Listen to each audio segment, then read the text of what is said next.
السلام علیکم ورحمۃ اللہ وبرکاتہ۔ الحمد للہ وکفی وسلام علی عبادہ الذین اصطفی، اما بعد۔ اعوذ باللہ من الشیطان الرجیم، بسم اللہ الرحمن الرحیم۔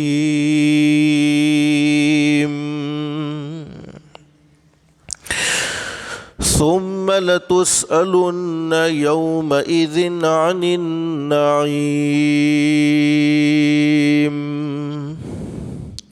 صدق اللہ العظیم۔ رب اشرح لی صدری ویسر لی امری واحلل عقدۃ من لسانی یفقہوا قولی۔ سبحانک لا علم لنا الا ما علمتنا انک انت العلیم الحکیم۔ درود شریف پڑھ لیں۔ اللہم صلی علی محمد وعلی آل محمد کما صلیت علی ابراہیم وعلی آل ابراہیم انک حمید مجید۔ اللہم بارک علی محمد وعلی آل محمد کما بارکت علی ابراہیم وعلی آل ابراہیم انک حمید مجید۔